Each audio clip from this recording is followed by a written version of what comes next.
You're listening to 96.9 WHYR LP FM, Baton Rouge Community Radio. The station is streaming online at WHYR.com. Louisiana All-American Sports Show. Louisiana All-American Sports Show. Louisiana All-American Sports Show. Louisiana All-American Sports Show. Louisiana All-American Sports Show. Louisiana All-American Sports Show. Louisiana. If the sports you want to talk about, then listen to the hottest show that's calling out the South. It's Eric Hatfield and Coach Barry Daniels, man. They're gonna sit you down and tell you all about the game and make you plain. 96.9 FM, that's the station to hear the best sports talk show in the nation. Without hesitation, you should get with this and get your popcorn ready for you bet not miss. Louisiana All-American Sports Show. Louisiana All-American Sports Show. Louisiana All-American Sports Show. Louisiana. Joker Bay. I dress so fresh, so clean. Good morning, Baton Rouge. I'm just so fresh, so clean. Good morning, Baton Rouge. It is a beautiful Saturday. And that's Eric Hatfield. You know that was a little interruption, but it's Joker P with you today. Today is Saturday, April 30th, 2016, and I'm just glad you guys tuned in to the Louisiana All-American Sports Show here with Gerard Piper, a.k.a. Joker P. And I got a special guest with me. You know, he's coming from behind the curtain. He's usually the guy that, you know, stirs the drink when we're out on location. Chandler, man. Give it up for Chandler, man. Wait a minute, I got to get you to bring you in the right way. You know what I mean? Track life in the house. What's up, Pete? Yes, indeed. Well, I want to thank you, man, for joining us today on Louisiana All-American Sports Show here on 96.9 FM WHYR LP, Baton Rouge Community Radio. And, man, we know we had a lot to talk about today. Of course, Eric Hatfield's, he's had to attend a funeral today. We want to give our condolences to him, but he'll be here, should be here before the end of the show, and he'll be able to kind of catch us up on a lot of the high school action, which is pretty much his expertise. But I do want to go over a few of the games that we had last night in the local area, you know, and talk about, and, you know, maybe kind of talk about that a little bit. Of course, last night is the playoffs, and in high school, you know, this is starting to come down to the couple of the serious games. But what we had last night was Hanville defeats Catholic 4-1. Ruston gets by Zachary 4-2, and St. Michael beats Beauchene. And you know that was a very close game. St. Michael. Second baseman Dwayne Veriso, the favorite moment for 2015 Major League season was his bat flip. So he hit a solo home run, and the Warriors won 7-3 against Beauchene in Game 1 of the second round playoff. So that game is going to come down to it's a best of three, and a lot of the games that I'm speaking of now, they were best of three series. So today they're going to play again to be able to determine who moves on in those playoffs. And so we want to give a shout out to Bruley, of course. We followed them here on the Friday night. If you was listening, was the Louisiana All-American Sports Show Game of the Week, as Bruley just pretty much demolished Kip Renaissance. I was there for that game, and it was unlike a game I had ever seen, which was almost like a football score. You know, It was 26-0 in the first inning, and so it was like, wow, you know, it was hard to watch, you know, because it was. You know, I don't like watching the kids that's, you know, when you see a game like that get blowed out, or you see a real lopsided type of a basketball game or sports event, you know, it's not only not really that good to watch, but it's kind of hurtful for the kids. And so, right. You know, that game was ended up being 28-0. Of course, Bruley won. And so Bruley ended up moving on, and they played Friday. They won Friday. So we're here on 96.9 WHYR. We support Bruley, and so, you know, I want to see those guys win. They're one of the last teams here, and still in the playoffs, and the number one seed. And so, go Bruley, Panthers. Well, on the college scene, you know, unfortunately, Southern's weekend series against Arkansas Pine Bluff. I'm gonna talk about the Southern baseball. real quick because they actually got rained out, so wasn't able to come up with a score. But their weekend against Arkansas Pine Bluff was canceled because of severe weather. But it was a successful weekend for the Jaguars anyway. The loss of the 3 games, coupled with Prairie View's 2 losses to Grambling on Friday, clinched for Southern a spot in the SWAC tournament next month at Wesley Barrows Stadium. So that's good news for Southern. Even though it was rained out, there will be in the SWAC tournament at Wesley Barrows Stadium. They have 3 regular season games remaining at Texas Southern next weekend. And so Prairie View, and then they have 1 last remaining game against Grambling. So they're going to Texas Southern, then they're going to host Prairie View, and then they'll have 1 remaining game against Grambling. So, it's unfortunate that those guys got rained out, but, they'll be back. Right. Southern will be back, across town, on the other side of town, yeah, with the hoopty ride. I don't have the sound effects with me right now, usually Eric I had that, but on the other side of town, and on the other side of town, we talk about LSU Tigers, and of course they had a big win yesterday as they won 6-3 over Ole Miss, and they have to play Ole Miss again today, and of course Alex Lang, major guy in college sports, probably one of the top pitchers, if not the top pitcher right now on the college scene. He did not allow Ole Miss runner past second base after the 5th inning in a 6-3 win Friday. And so LSU plays today. They're going to Swayze Field in Oxford, Mississippi. Swayze, I wonder if that's Patrick Swayze. But no. But LSU is number 8 right now. They're 28-15. They're 11-9 in the SEC. Ole Miss is 32-12 and 11, and also 11-9 in the SEC. So this is a matchup right now that's pretty important for the conference. And so I expect a dogfight pretty much between these teams, especially against Ole Miss. That's pretty much like a rivalry. LSU Ole Miss. That's in basketball, football, however you want to put it. So, we're gonna make sure that we keep an eye on that. You know what I mean? And so, well, I want to give a shout out to Coach Perry Daniels that's out there. He is the brainchild behind this show. He is the guy that brought me in on the team and allowed me to be able to speak my opinion and on sports and say what I have to say. And he gave a shout out to you. And the reason why I'm saying this because this is the song of the week. He was like, it was Mississippi. It was a Mississippi thing. Shout out to Mississippi. So man. shout out to Mississippi, man. That's my second home, y'all. Yeah, right. So he was like Mississippi Chan, and so today's song of the week is going to be, actually a Big Crit. Big Crit is from Mississippi. I don't know if a lot of people know that, but I want y'all to check this out. The song is called Praying Man, and it's featuring B.B. King live from the underground.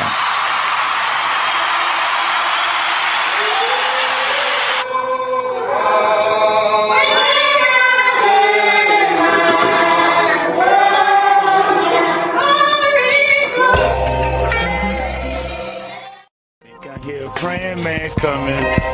Yeah, I like that.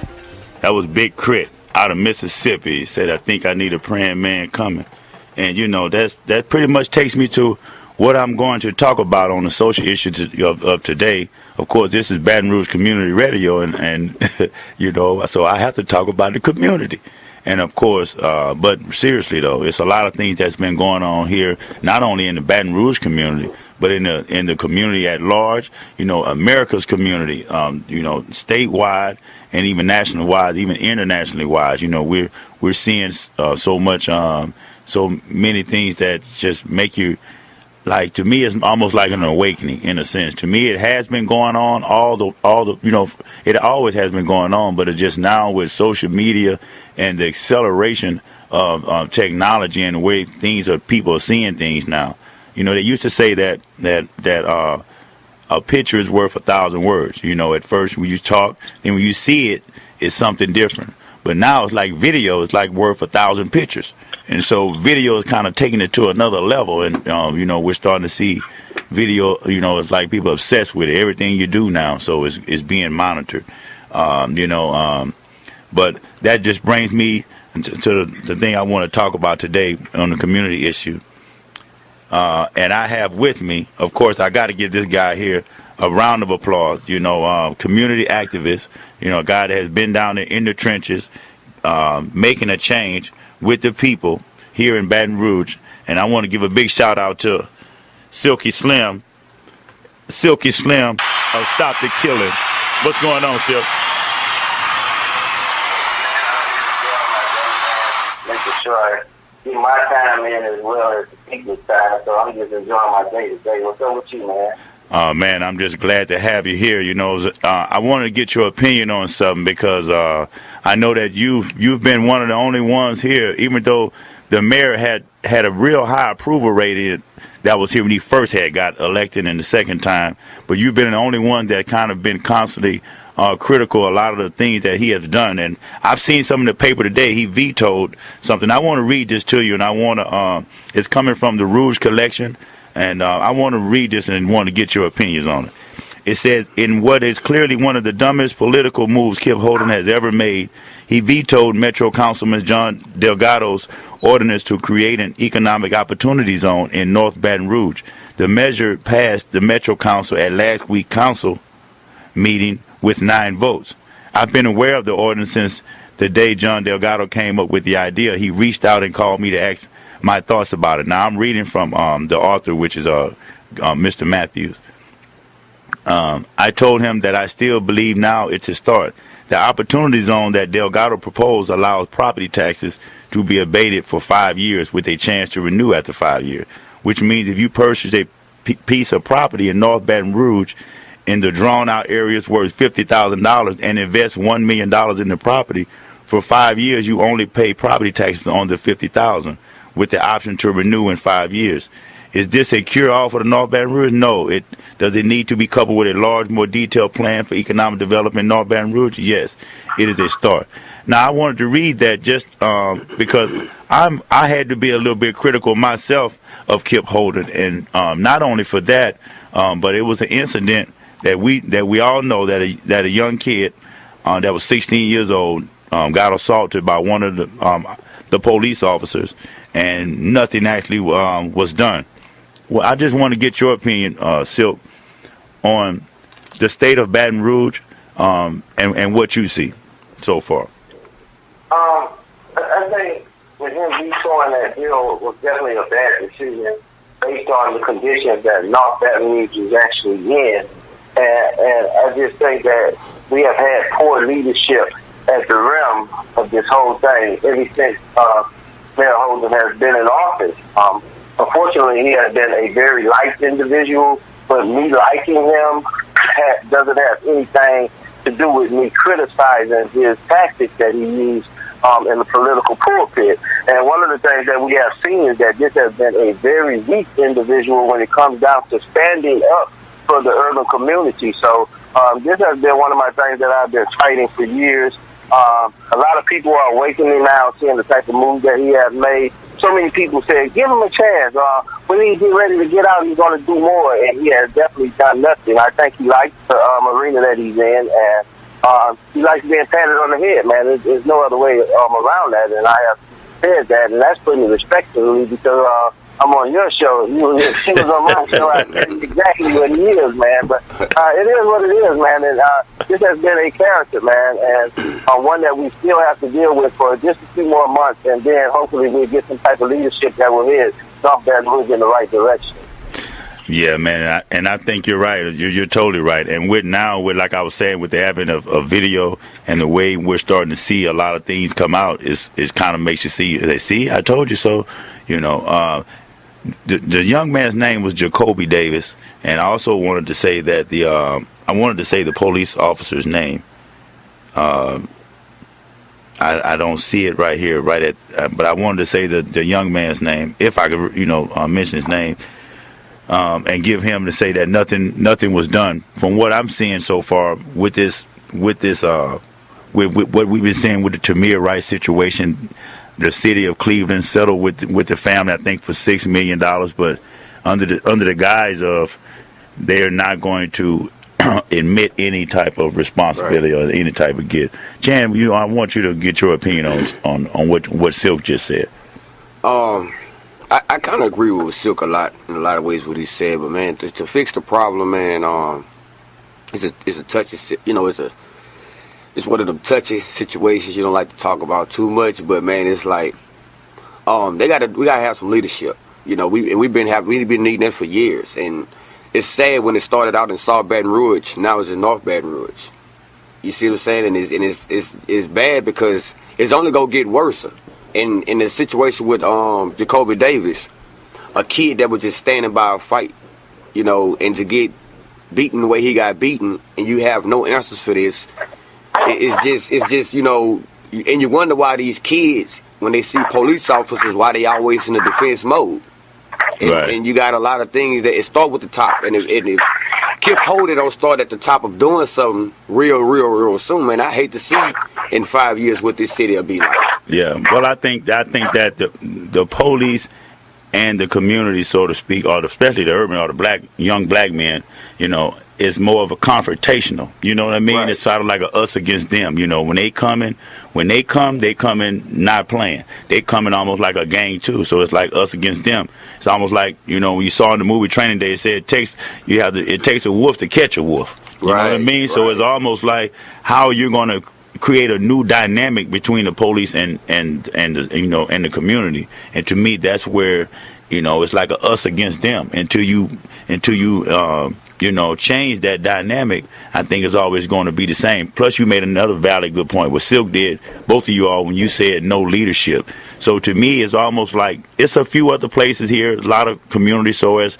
like Dallas, I know of, Indianapolis, that have leaders. When things happen like that with a young kid, or something happens in the community that they'll have a leader that comes out, at least being able to challenge what's going on, or to say, just like how police have a spokesman on the scene, usually they'll have somebody on the scene, a leader that's on the scene. And I know that at one time, Silk, you used to be on the scenes of a lot of different type of things. Can you talk about that, and why don't we have more leaders that's on the scene and being able to speak up for the people?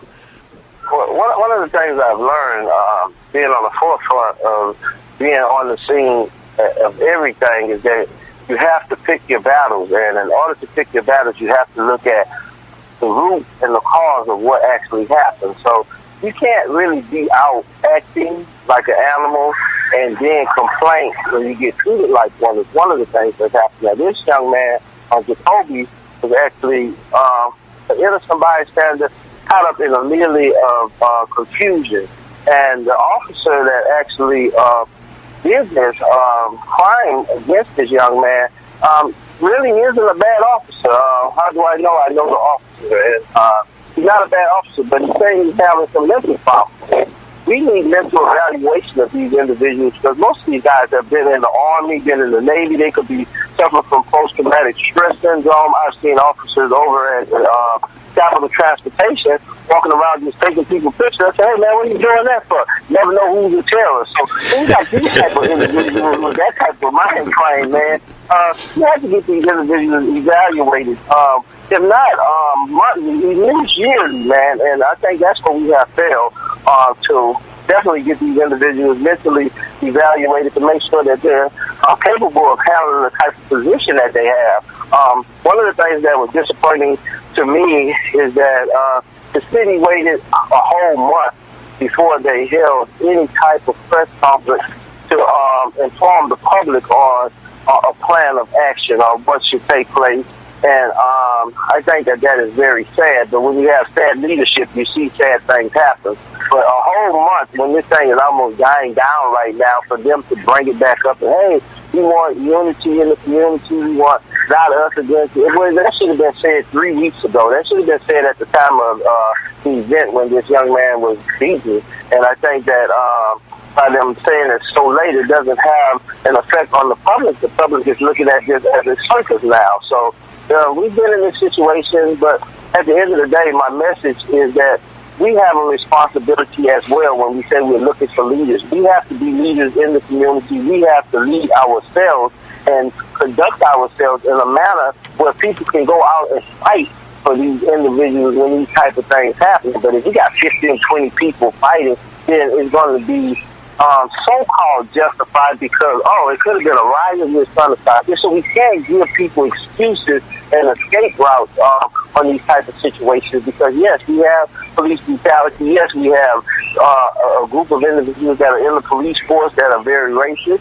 We have a group of individuals that are out acting a fool as well. And when we see these type of things, man, we have to be strong enough to really look at it and evaluate the situation and then attack those issues that need to be attacked. And unfortunately, right here in Louisiana, man, people will cheer you all the way to the cross like they did Christ, man. So that was one of the things that I learned. And then once you get crucified, there's nobody standing with you, man. So it's a hard job, Joker, man. Thank you. Matter of fact, he's not a police officer, he's a traffic cop to me. You know what I'm saying? He got involved in the police business, acting like the police. And, that was crazy to me. I haven't seen but I definitely, man, I know that was not in his character that I knew. Now, sometimes you can camouflage yourself as well, and then you get around the right people, and that type of stuff may come out. So it's something to be looked at the end of the day, man. It's definitely something to be looked at. Right. But you made a great point about, you said, like, ex-veterans that was coming in that may have had, suffered from PTSD. Those are things. And for you to bring that type of thing up, that's why I was saying you kind of, not that you're wrong, you're actually making a good point. On one hand, these are the conversations that we need to have because I could overreact behind something and not knowing that what this person is going through. And so just having this conversation. You're one of the best people to understand what I'm saying because you've actually been into the service, man, and you know the type of training and the type of programming that goes on. And it's not easy to walk out of the service and just go walk into society and say, boy, this is a beautiful world. Right. You don't have that sergeant, that master sergeant locked in your head. You know what I'm saying, bro? Exactly. So those type of things need to be looked at show because you bring awareness to these issues and keep these issues alive. And we have to keep these issues alive, man, because if not, then we'll continue to be misused, abused, and taken advantage of, man. But I think that's a very unfortunate incident, but it should have been addressed properly, transparently,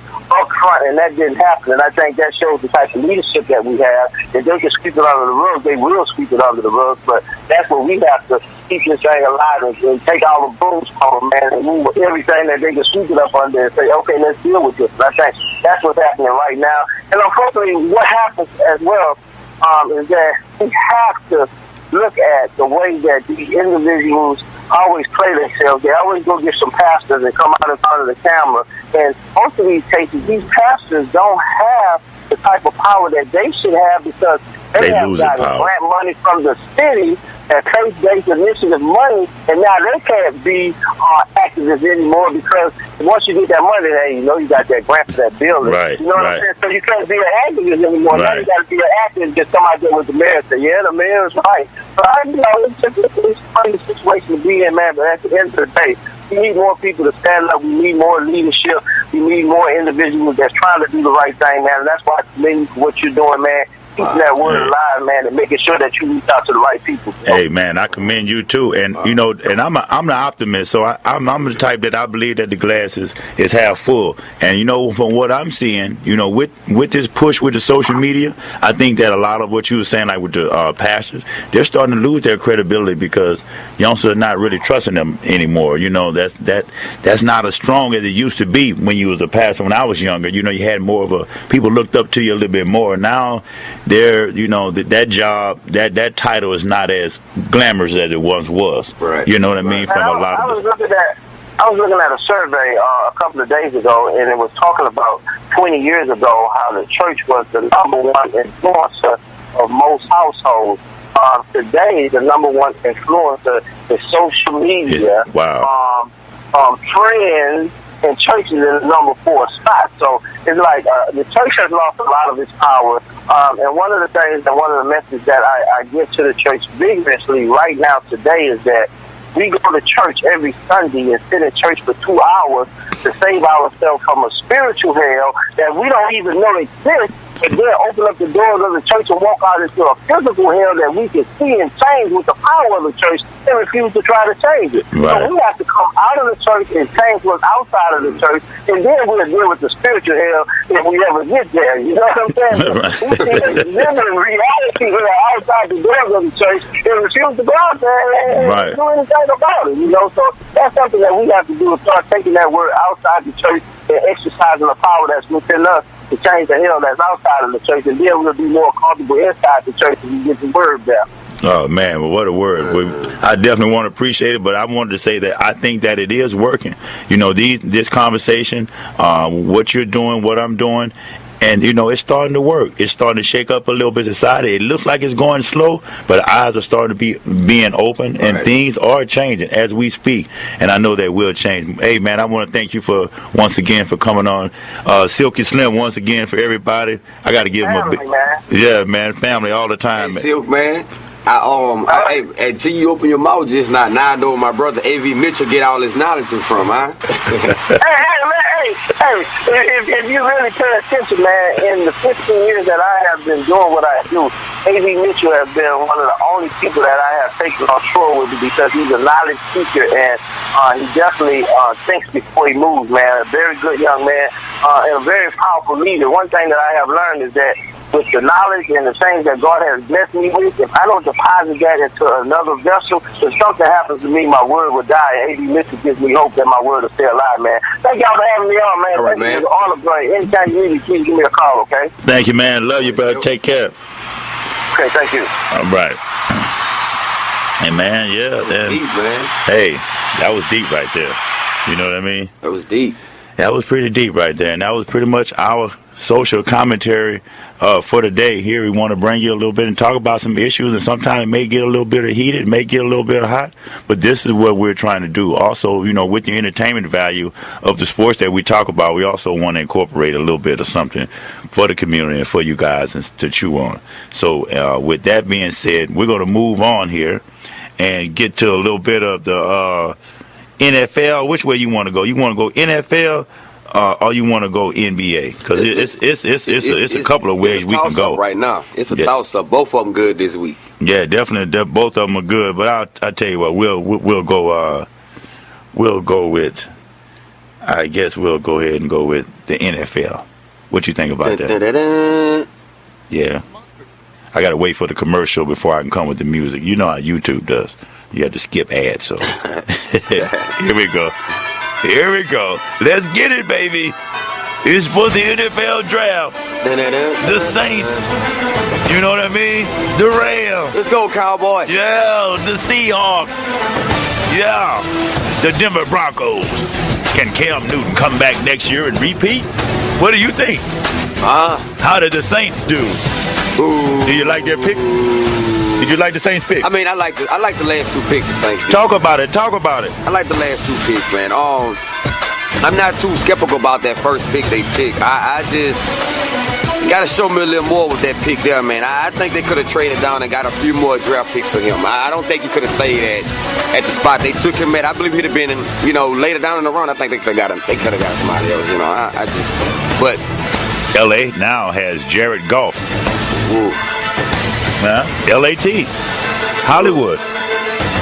What do you think about Fisher as coach? Jeff Fisher coaching the LA Rams. I don't like it. I don't like it. He haven't proved anything since Eddie George. He hasn't proved anything since Steve McNair. Steal of the draft, Ezekiel Elliott, Dallas. How about them Cowboys? How about we go to the Super Bowl this year, baby? Emmitt Smith. I think that's going to be a nice pickup right there, especially with Dez Bryant. But it's all about Romo to me. Romo wasn't Aikman. Aikman was tough. Aikman was a big, strong arm. Didn't miss that many games until he started getting the concussion. But on Romo, I think that's going to be on him. Dez Bryant is the key factor, though. He got to stay healthy this year. Dez Bryant got to stay healthy. He got to. And the defense, man, we don't have no defense in Dallas this year. I'm sorry. That's another thing I'm worried about with Dallas. But other than that, let me touch on the Saints. Von Bell, Ohio State. Let's watch out for this kid, man. You're a ball hawk. He's a ball hawk. And he's going to play the nickel this year. And he's going to start next year. Von Bell, Ohio State Buckeyes. Von Bell. Got 2 old Buckeyes. What's up with all these Ohio State players, though, in the first round? Urban Meyer, man. Urban Meyer is a great technique coach. He get them ready for the pros. And when you see how fast it turned? At one time, it was LSU doing that. You know what I mean? It's just... One year was Alabama with all the... It's just that thing, Is it the hype? Is everybody the hype, or is it just... I think it comes from Urban Meyer. He's a great teacher, though. Because look at now, is what? Clemson? Is everybody going from Clemson right. I mean, and Ohio State? It's follow the train, man. You're going to have to follow the train. You're going to have to follow the train with it. Hey, Nick Saban didn't get nobody almost in the first round but one play, I think. I think the word is out that Nick Saban is a great college coach, but he cannot develop talent into the pros. Mark Ingram. Hey, you know what? I think Nick Saban is going to be... I think a lot of teams going to be looking at Clemson and all them teams now. Yeah. Clemson is on the map. Yeah. I ain't going to lie, they on the map because I even like them now. You know, because I just like Dabo Swinney. I just like the coach. And he got a swag for the young kids. Right, you know. He understands them. And they putting out some receivers too. And they bringing back their number one quarterback. They bringing back their number one quarterback. Yeah, he coming back. I call him AKA Michael Vick. But I'm talking about who they got. They look like receiver university. Even though Odell, I ain't gonna count Odell. Right. But TCU, Baylor, TCU, and Clemson. It could be the new wide receiver U. Possibilities. Especially Baylor too. Man, possibilities, with Hopkins. They got another boy that they got something down there. It's going to be one of them fights, man. We're going to see what's going on. Today they got more picks coming up today. I think, what is third round today? Yeah, it's going to be the third round today. It's going to get critical, and that's the thing, you know. We're kind of early in the draft, and so the first 2 picks are already out the way. What do you think about this Laramie Tunsil thing? I didn't think it was too much of a big deal with me, you know. To say that they later on and he tried to hit this kid with one of them domestic violence charges or whatever. It was a grown man. It was 2 grown men fighting it out, and you got to realize this man's mama was in the middle of the situation. Who gonna sit up there and let their mama get hit on? I just don't see this. Who gonna let their mama get hit? Now the school part, if you taking funds or whatever the case may be, understand that. But that's not gonna have nothing to do with the Miami Dolphins. That goes back to the NCAA and what's going to happen with Ole Miss. And the guy smoking, stay off the weed. The weed. You know? Yeah, well, you know, I think that it was a couple of years ago. They know about it. And this is what I was saying about when we got to talking about the social issue earlier, when I was saying and talking about how a picture is worth 1,000 words. Now, the university, everybody knew about this picture. This picture was an old picture. Yeah.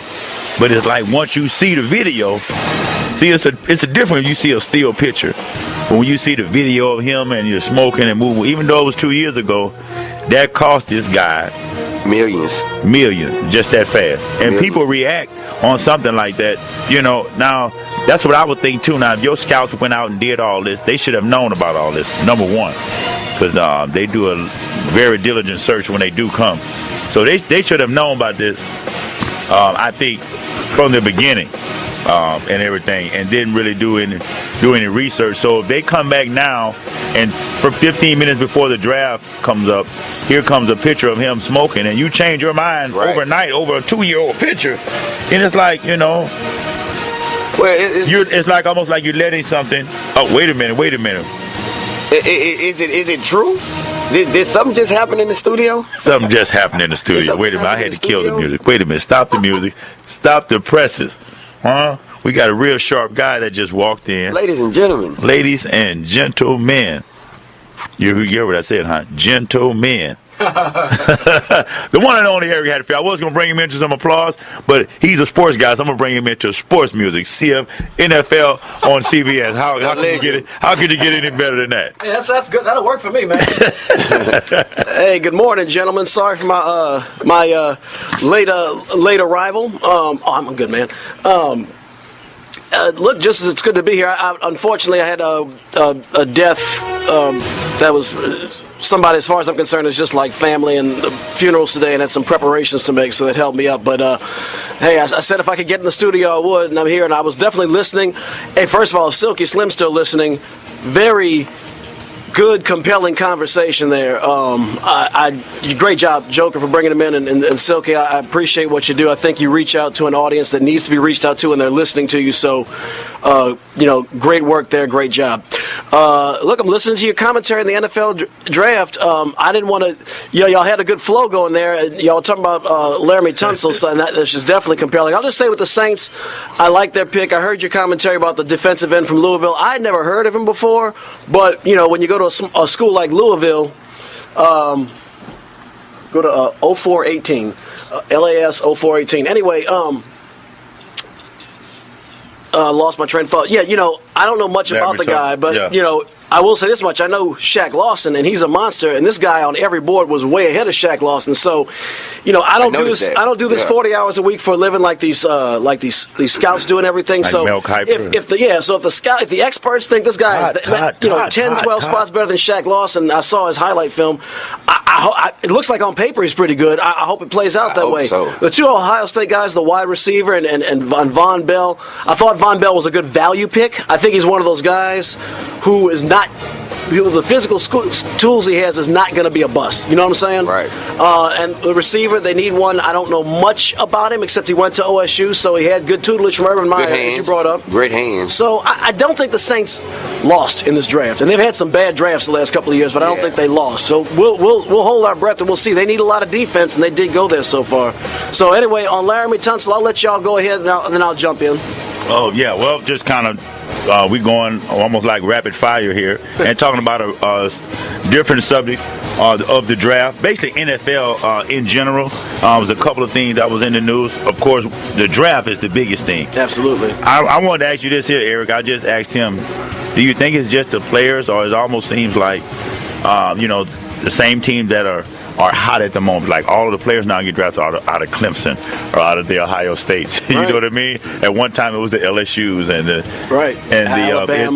Alabama or whatever. Now it's starting to like more players are starting to ease toward. And I even like Clemson now. I just like Dabo Swinney. I just like what they're doing. Excellent coach. They got good receivers. They're coming out and representing. So do you see that culture trying to change a little bit, like away from the Nick Saban type? I think there is a little bit of a changing of the guard, Joker. I mean, you look at first of all, the SEC dominated for such about 10 years, 10 plus years. Man, the other big powers had to adjust eventually. They weren't going to just sit there on their thumbs. So I think it's part of that. Part of it, too, first of all, definitely rumors of Alabama's demise are greatly exaggerated. But the thing with LSU, and I've noticed this a lot at LSU, and I think it's probably the same at Alabama, but I'm here, I follow LSU so I can see it. LSU has a lot of players that come out as juniors and some as, redshirt sophomores. And yeah, they're going to take a hit on their draft status, maybe go from the first to the second or third round, but they get into the NFL early as opposed to staying 4 years and being more likely to be first-round picks. And I think you're seeing that part of his motivation to get to that second contract. Some of these kids just want to take care of their families, and I certainly understand that. But I'm saying all that to say, guys like Les Miles and Nick Saban do such a great job of recruiting, get such talent, these guys can leave early and maybe not necessarily hang around to be a first-rounder. That's just a theory. I have absolutely nothing to support that, but that's just an observation. You know what I'm saying? Who so far, of course, it's hard to say who won in the draft because we're still early in the draft. But so far, what team would you say, or top three teams you would say got, the best pick? Would you put the Saints up there? I would have to put Dallas. I think Dallas got. Look, they got Ezekiel Elliott, and usually the recent traditional draft wisdom says you don't draft a running back at all in the first round, let alone 4. But this guy's a unique talent. He's got everything. He's big and he's strong and he can catch and he can block. He's like he's football's equivalent of baseball's 5'2" player. So I actually like that pick. I think the team that I think you had more losers than you had teams that necessarily won. For example, I thought the Philadelphia Eagles. Arizona. That was, yes. You know what? That was surprising. And you know what? He's close enough to Colorado. If he wants to hit the Cron, you know what I'm saying? If he wants to do some big chiefing, hey, go for it. Because the fact that he fell for that, if he fell that far for that, and I think some of the injuries he had might have had more to do with it. Man, if this man comes back healthy, he is going and just lays off the Cron for about 3 weeks. When they tell you what day the test is coming, it comes on 4/20. The test is on 4/20. You can go and celebrate afterwards. Right. He won't if you ever just miss do it. that, Arizona's defense, which was already freakish, is going to get better. So I do like that. I like that pick a lot. Jacksonville kind of got to steal with Jack, and you already picked up Ramsey, so You know, That's true. with They've been Ramsey. quietly They've been stocking. quietly stocking. they Young got talent. two Yeah. Last nice year in the picks. That And they was lost actually in Justin the top- Blackman. And, Yeah, they was actually both picks they actually got was supposed to been in the top 5 this year. Right. And Jack fell out because of a situation with his knee or whatever. But Right. now they saying that he's fine. So watch out for Jacksonville.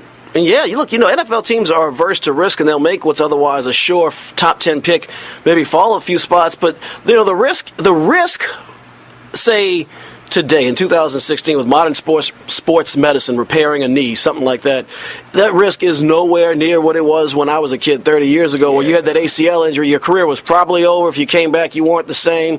Then in the 90s, there was Terry Allen, who used to play for the Redskins, came back pretty strong, and there was some hope. And then in the 2000s, you saw more players coming back stronger, and there was a better than 50-50 chance. Now you look at Adrian Peterson, he came back and ran for 2,000 yards after the knee injury. The sports medicine has just caught up with the injuries, and these doctors are so skilled, and the medicine is so advanced now. Your chance, it's kind of like we talked about during some of the baseball broadcasts, Joker, with the in baseball with the Tommy John surgeries.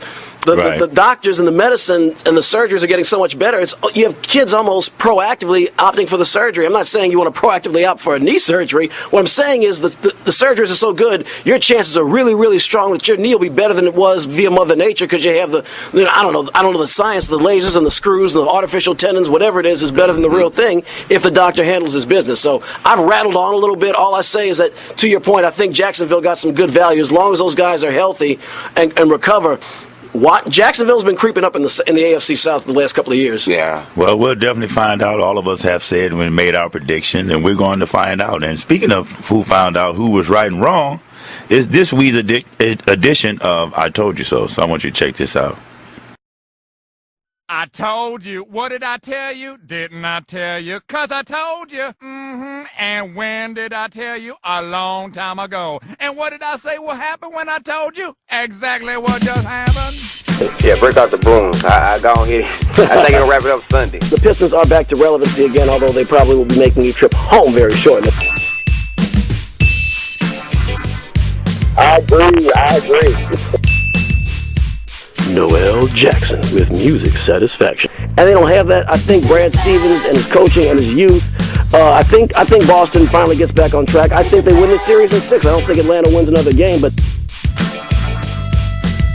no, that's why they play the games. Well, you're right, but it's a feel-good story for Boston. But we getting a little ahead of ourselves. They still got a year to go. I'm going to take Atlanta in this series. Coach? I'm going to take Atlanta as well. The Rock, I think Clutch City got their 15 minutes of fame, and it all goes downhill. I like the Warriors in 5 in this series. Yeah, I agree with you. It's over with, Coach. It's over with in my books. Golden State is going to win this series. Yeah! There's no getting around it. They're up 3-0. I think this game gets closed out tomorrow at noon on ABC. I think Dallas has a chance to maybe push this to 6, but I don't expect it. I think Oklahoma City probably wins this series in 5 games and gets ready for the showdown with San Antonio. Yeah! In the second round. I agree. I think KD and Westbrook done fought their groove, and I think this is over with them. I don't see even going that long. Yeah! Coach? I agree. I think the Clippers win this series comfortably. Could be a sweep, but if not, I don't think it goes 7.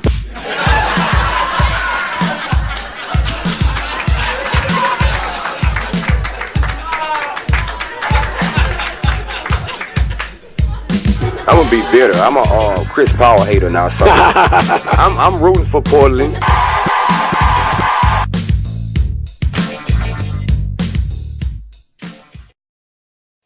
Wow. Well, okay. I swung and missed on a couple of them, and there are a couple of series still going on. You know, I mentioned you have Miami and Charlotte, and that series is I said that Charlotte, this iteration of the Hornets, which was once the Bobcats, has never won a playoff game in its team history. At that time, they were down 0-2, and now they're 1 game away from putting Miami away. So when we do that, I told you, so I'm going to have to buzz myself on that, because I said, they're going to stay winless. Pacers and was I undefeated? yeah, you were right. You swept so far. I give him his first time out. He did pretty good, Yeah. but hey, going with Steph Curry.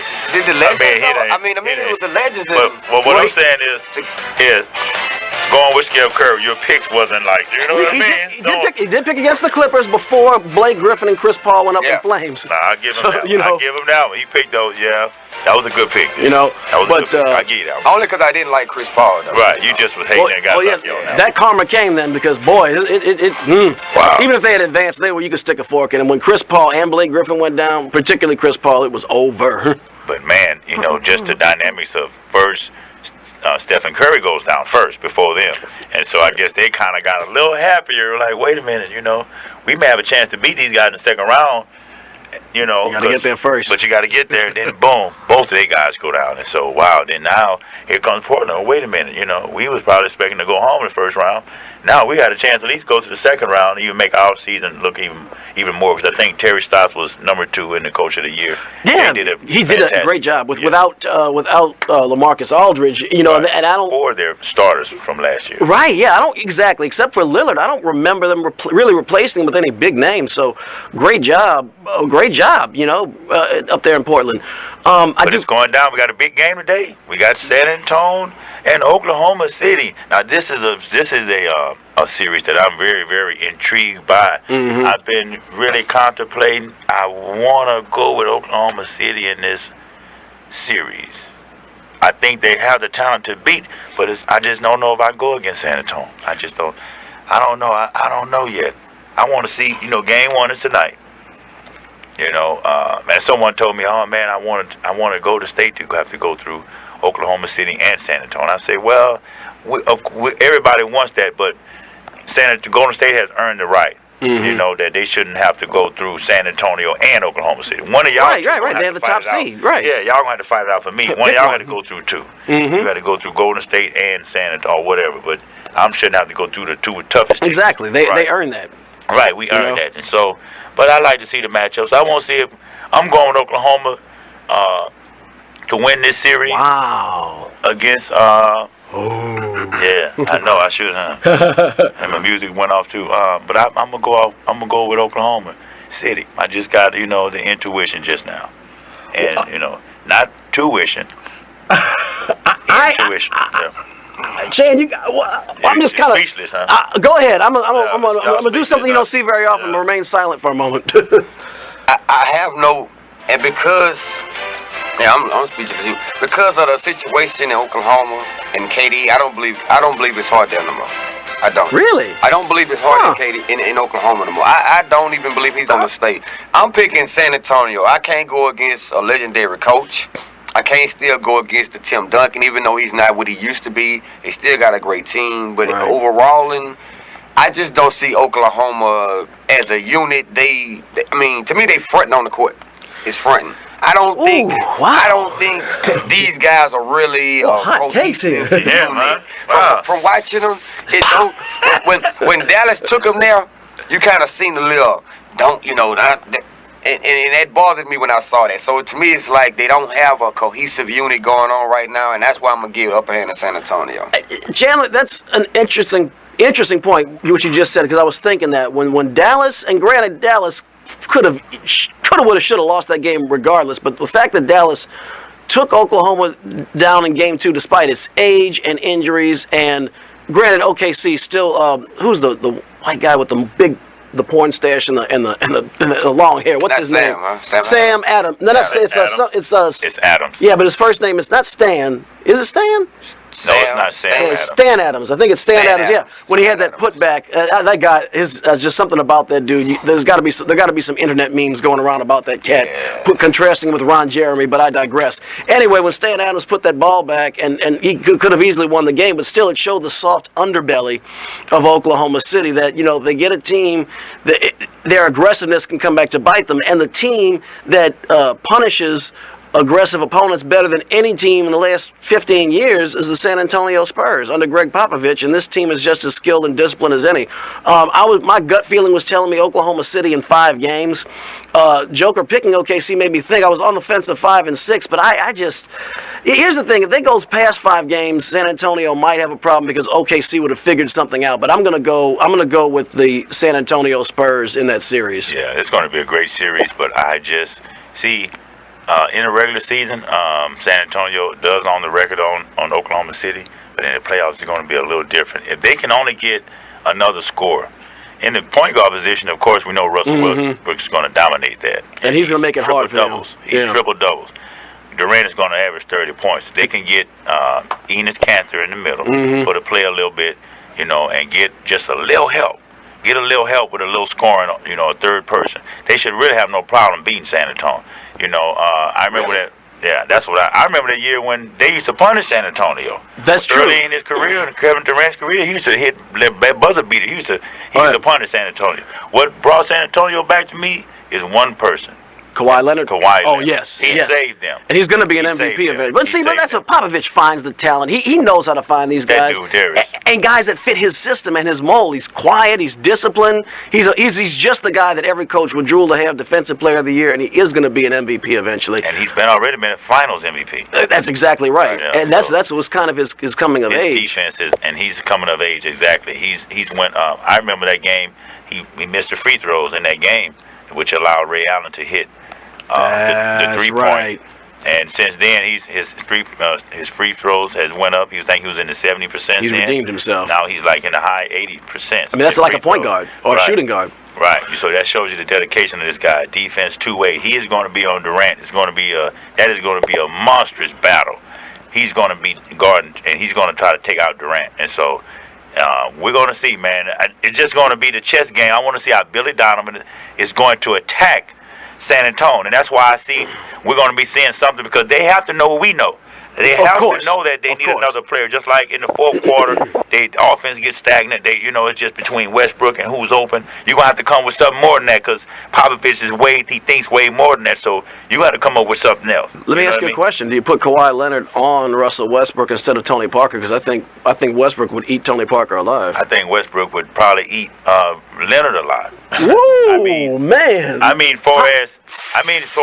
Another hot take. Not as far as eat him alive as scoring on him, but man, he is athletic. For it to try to stop him, because he's 100% full speed all the time. Right. Russell Westbrook.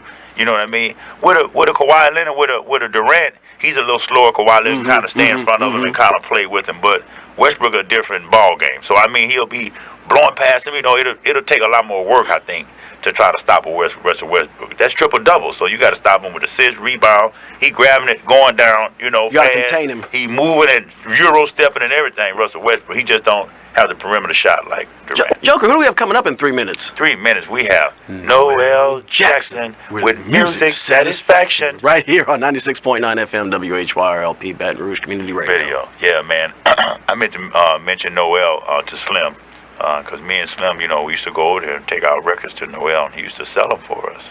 We used to do a consignment with Noel and his brother. That's awesome. Yeah, so we go way back. That's another little jewel from Joker P today. Yeah, sad to see Noel good guys Jackson. Like that replaced by iTunes, really.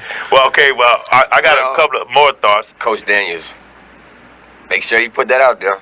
He said Saint took a Mississippi receiver in the second round.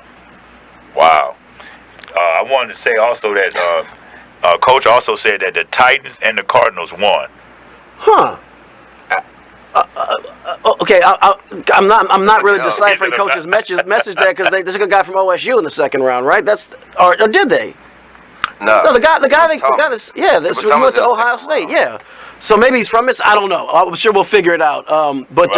Anyway. And he also said the Titans and the Cardinals won. So I think I do agree. With Kim Dietschy, you turned my opinion on the Cardinals. That's a huge pickup. And Coach, if you're trying to get a hold of me, I had my phone in Do Not Disturb mode so I can record this show before I got this. So I apologize if I missed you. But anyway, we got about a minute left. We got a minute left. Noel Jackson is on his way. You guys, I want to thank you guys for tuning in to Louisiana All-American Sports Show. Be on the lookout. We're getting ready to go to Periscope. I'll get more details, and we'll upload them on our Facebook page. So thanks, Baton Rouge.